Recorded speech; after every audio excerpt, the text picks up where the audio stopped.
My shining soul. सो आज मैं वापस आई हूँ एक रीडिंग लेके एंड आज हम ये जानेंगे जिस पर्सन को सोच के आप इस रीडिंग को देख रहे हैं आखिर उनका नेक्स्ट एक्शन आपके टुवर्ड्स क्या रहेगा, ठीक है। लेकिन नेक्स्ट एक्शन जानने से पहले हम उनकी थोड़ी सी करंट फीलिंग्स के बारे में भी जानेंगे, ठीक है। So let's start shuffling. Give me accurate reading angels. Please बता दीजिए मेरे व्यूअर्स जो हैं, जिस पर्सन को सोच के इस रीडिंग को देख रहे हैं, उनकी करंट फीलिंग्स मेरे व्यूअर्स के लिए क्या है।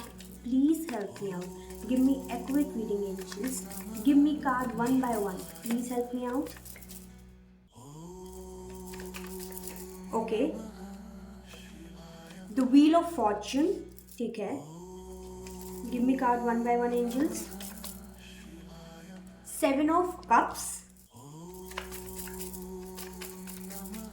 Okay, this one. Seven of pentacles, ठीक है, 7 नंबर कार्ड आया है।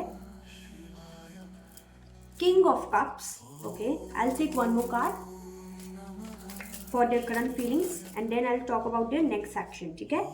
9 ऑफ कप्स, ठीक है। बॉटम ऑफ डेक में आया है 4 ऑफ स्वॉर्ड्स, ठीक है। सो यहाँ पे ये नजर आ रहा है कि आप जिस पर्सन को सोच के इस रीडिंग को देख रहे हैं, ठीक है, उनकी करंट फीलिंग्स कुछ ऐसी हैं कि ये जो पर्सन है वो दिन रात, specially with the 4 of swords card, यहाँ पे ये नजर आ रहा है कि जो पर्सन है वो बहुत ज्यादा इल्यूजन की दुनिया में रहते हैं आपको लेके, ठीक है। रातों को आपके बारे में बहुत ज्यादा ये सोचते होंगे सोने से पहले, ठीक है। यहाँ पे ये नजर आ रहा है कि ये जो पर्सन है इनकी करंट फीलिंग्स कुछ ऐसी हैं कि ये पर्सन आपसे प्यार तो बहुत ज़्यादा करते हैं, ठीक है, लेकिन कहीं ना कहीं देखा जाए कि आप इनकी विश फुलफिलमेंट तो हैं, लेकिन थोड़ी बहुत पैसों की तंगी के कारण एंड कुछ अदर ऑप्शंस के कारण भी, ठीक है, ये पर्सन थोड़े से कंफ्यूज्ड नजर आ रहे हैं, ठीक है। ये कहीं ना कहीं फिलहाल इन द प्रेजेंट सिनेरियो अपनी किस्मत से कहीं ना कहीं लड़ते हुए नजर आ रहे हैं, ठीक है। ये पर्सन आपसे प्यार तो बहुत ज्यादा करते हैं, लेकिन यहाँ पे ये नजर आ रहा है कि ये पर्सन जो अभी फिलहाल इनके पास जिंदगी में है ना, उससे एकदम भी सेटिस्फाइड नहीं है, ठीक है। इसीलिए ये कहीं ना कहीं आपको जो ये चीजें प्रोवाइड करना चाहते हैं, ठीक है, वो ये नहीं कर पाने के कारण इनको बहुत ज़्यादा रिग्रेट रहता है एंड इनको समझ नहीं आता कि अगर आप लोग का ब्रेकअप हो गया है तो आपके पास वापस कैसे आया जाए, ठीक है। यहाँ पे ये भी नज़र आ रहा है कि ये जो पर्सन है ना वो कहीं ना कहीं आपको अपनी विश फुलफिलमेंट मानते तो ज़रूर हैं, लेकिन ये कहीं ना कहीं एक्शन लेने से बहुत ज़्यादा डरते हैं, ठीक है। इनको जस्टिस भी चाहिए एंड कहीं ना कहीं ये स्पीड से आपके टुवर्ड्स वापस भी आना चाहते हैं, लेकिन कहीं ना कहीं ये भी हो सकता है कि इनके घर वाले जो हैं वो आपके लिए नहीं मान रहे हो, ठीक है। Now let's talk about the next action towards you first, okay. Angels please guide me. मेरे व्यूअर्स जो हैं, जिस पर्सन को सोच के इस रीडिंग को देख रहे हैं, जिस पर्सन की करंट एनर्जी यहाँ पे निकल के आई है, उनका नेक्स्ट एक्शन मेरे व्यूअर्स के टुवर्ड्स क्या रहेगा। Just a second. सो यहाँ पे कार्ड जो गिर गया था वो था 7 ऑफ वॉन्ड्स कार्ड, ठीक है, for their action, okay. Let's check the next card. Angels please help me out. इनका नेक्स्ट एक्शन क्या रहेगा मेरे व्यूअर्स की towards. Okay, this one 8 of cups, okay. पहले 7 ऑफ कप्स आया इनकी करंट फीलिंग्स में एंड देन 8 ऑफ कप्स आया, ओके। 4 ऑफ स्वॉर्ड्स जो कि बॉटम ऑफ द डेक में ऑलरेडी दूसरे डेक से आ चुका था इनकी करंट फीलिंग से, वो यहाँ पे वापस से निकल के आया है।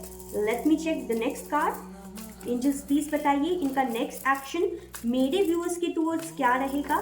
Okay, the sun, wow, bravo, okay. Then we have 6 of wands card bottom of the deck, ठीक है।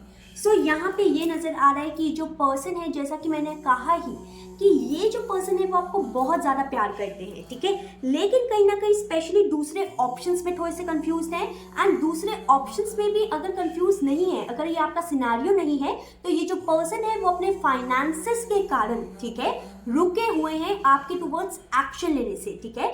लेकिन यहाँ पे अगर इनका नेक्स्ट एक्शन देखा जाए, ठीक है, यहाँ पे इनका अगर नेक्स्ट एक्शन देखा जाए तो विद द 7 ऑफ वॉन्ड्स का, ठीक है, ये कहीं ना कहीं बहुत ज्यादा करेंगे, स्टैंड लेंगे आपके लिए, ओके। यहाँ पे ये नजर आ रहा है कि जो पर्सन है सब कुछ छोड़ छाड़ के, अगर इनके पास दूसरे ऑप्शंस हैं भी ना, तो भी सब कुछ छोड़ के ये आपके टुवर्ड्स आगे बढ़ेंगे, बिकॉज जब रातों को ये सोते हैं तो इस पर्सन को सिर्फ और सिर्फ आपका ख्याल रहता है, बिकॉज ये जो पर्सन ये है, ये मानते हैं कि आप इनकी विश फुलफिलमेंट है। ओके, यहाँ पे विद द सन कार्ड कुछ कहने की जरूरत ही नहीं है।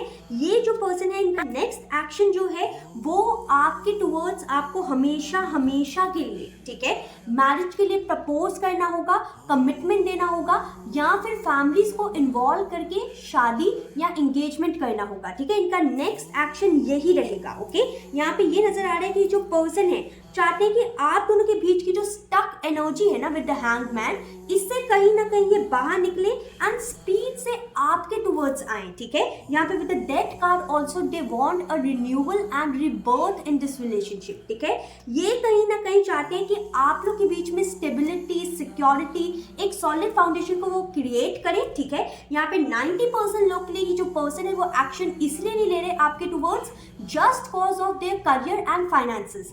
जैसे ही इनके career and finances sort out होंगे, ये पर्सन सबसे पहला काम आपके टुवर्ड्स एक्शन लेने का करेंगे। ठीक है, एंड इनका एक्शन भी कोई छोटा मोटा एक्शन नहीं होगा, इनका एक्शन जो है वो डायरेक्ट कमिटमेंट टुवर्ड्स मैरिज रहेगा। ठीक है, they will propose you for marriage. Okay, यहाँ पे ये नजर आ रहा है कि ये जो पर्सन है सिर्फ और सिर्फ ये नहीं कहेंगे that I want to marry you, in fact अपनी दिल की बातें जो हैं वो आपको खुल के बताएंगे कि कैसे ये आपको रातों में स्पेशली मिस किया करते थे, इनको सारी सारी रात नींद नहीं आती थी आपसे बात किए बिना। एंड अगर आप इन टर्म्स में हैं, ठीक है, यानी कि आप इन कम्युनिकेशन में हैं इस पर्सन के, तो भी ये पर्सन अभी अपनी फीलिंग शेयर नहीं करते होंगे। ओके, लेकिन इनकी कहीं ना कहीं फीलिंग्स यही है कि ये जो पर्सन है वो आपसे शादी करना चाहते हैं, आपको कमिटमेंट देना चाहते हैं, एंड ये चाहते हैं कि एक बार सब कुछ सॉर्ट आउट हो जाए, इनकी जो फाइनेंशियल स्ट्रगल्स हैं वो कहीं ना कहीं खत्म हो जाए, सॉर्ट आउट हो जाए, ये अपने ऑब्स्टेकल्स को हरा दें, ये अपने चैलेंजेस से बाहर निकल जाएं, एंड फिर कहीं ना कहीं ये डायरेक्ट मैरिज के लिए आपको प्रपोज करें,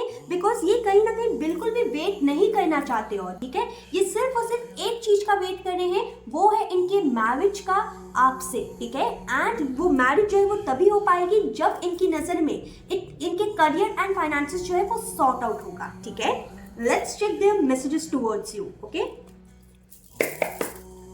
एंजल्स प्लीज बताइए मेरे व्यूअर्स जो है जिस पर्सन को सोच के इस रीडिंग को देख रहे हैं, जिनकी एनर्जी यहाँ पे निकल के आई है, प्लीज बताइए उनका मैसेज क्या है मेरे व्यूअर्स के लिए। अगर आपसे जो रीडिंग है वो रेजोनेट की हो, please do like, subscribe, share, comment करके जरूर बताइएगा कि आखिर आपको ये रीडिंग कैसी लगी। ठीक है, okay, we got the first card, show our power of unity to the world। तो कहीं ना कहीं ये जो पर्सन है ये चाहते हैं कि चलो दुनिया को दिखा देते हैं कि हम कितने पावरफुल कपल हैं। Okay, then we have you deserve better than me. तो कहीं ना कहीं कभी कभार इस पर्सन को ऐसा फील होता है कि आप इतने ज्यादा अच्छे इंसान हैं ना कि ये कहीं ना कहीं ये सोचते हैं कि शायद वो आपको डिजर्व ही नहीं करते। ठीक है, I wish I could take my words back. तो कहीं ना कहीं अगर इन्होंने आपसे ब्रेकअप किया होगा, ठीक है, एंड कुछ खड़ी खोटी सुनाई होगी आपको, तो ये कहीं ना कहीं सोच रहे हैं कि काश मैं अपने वर्ड्स वापस ले सकता, बिकॉज इनको पता है कि अगर ये आपके साथ नो कॉन्टैक्ट सिचुएशन में है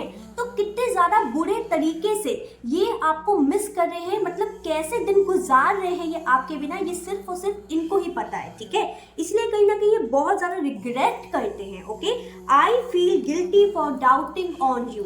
तो कहीं ना कहीं ये जो पर्सन है यहाँ पे नजर आ रहा है कि इस पर्सन ने जरूर आपकी अहमियत नहीं समझी होगी, एंड दूसरे ऑप्शंस के कारण भी ऐसा हो सकता है कि आपको छोड़ा होगा। वैसे यहाँ पे 90% लोग के लिए ये जो दूसरा ऑप्शन था वो दूसरे पर्सन तो थे ही, लेकिन यहाँ पे 90% लोग के लिए इनके करियर एंड फाइनेंसेस के कारण ही इन्होंने आपको छोड़ा होगा। ठीक है, लेकिन 10% के लिए इन्होंने थर्ड पार्टी के कारण आपको छोड़ा हो सकता है। ओके, सो कहीं ना कहीं यहाँ पे इनका मैसेज ये भी आया, I know exactly what I was doing. ठीक है, तो कहीं ना कहीं इन्होंने अपनी ईगो के कारण एक precious gem sort of a person जो कि आप हैं, ओके, इन्होंने आपको खो दिया, एंड अब जाके इनको इतना ज्यादा रिग्रेट हो रहा है कि अब ये चाहते हैं कि फटाफट यूनियन हो एंड हमारे बड़ी बीच की लड़ाई कलेश जो है वो खत्म हो एंड हम लोग मैरिज करें डायरेक्ट। ठीक है, thank you for your stand in my favour. Okay, तो कहीं ना कहीं आप इनका स्टैंड लिए होंगे पास्ट में या लेते होंगे। Okay, let's check the next card. I hope you will forgive me soon. Okay, so यहाँ पे जिन जिन लोगों के लिए इन्होंने आपका दिल तोड़ा था, ये पर्सन बहुत ज़्यादा रिग्रेट में है एंड कहीं ना कहीं ये होप कर रहे हैं कि आप इनको बहुत जल्दी माफ़ कर देंगे एंड आप लोग का यूनियन होगा एंड डायरेक्ट शादी होगी. बिकॉज कहीं ना कहीं ये पर्सन सिर्फ और सिर्फ इंतज़ार कर रहे हैं कि आप लोग के बीच के ऑब्स्टेकल्स जो हैं, चाहे वो थर्ड पार्टी हो, चाहे वो करियर एंड फाइनेंसिस से क्यों ना हो, हट जाए. ओके, एंड उसके बाद ये डायरेक्ट आपको प्रपोज करके शादी कर ले. ठीक है, I know you trust me. तो कहीं ना कहीं ये पर्सन आपको कहना चाहते हैं कि वो जानते हैं that you still trust him और her. Okay, let's check the next card. Just a second angels. Want to fall in love with you again and again. Wow, awesome. तो कहीं ना कहीं ये पर्सन आपको ये कहना चाहते हैं कि मैं बार बार तुमसे प्यार करना चाहता हूँ एंड तुम्हारे प्यार में पड़ना चाहता हूँ. ठीक है, my world roam around you. तो कहीं ना कहीं इनकी पूरी दुनिया जो है वो कहीं ना कहीं आप ही हैं एंड आपके टूवर्ड्स, आपके इर्द गिर्द ही रिवॉल्व करती है. Okay, I wish I could offer you a better relationship.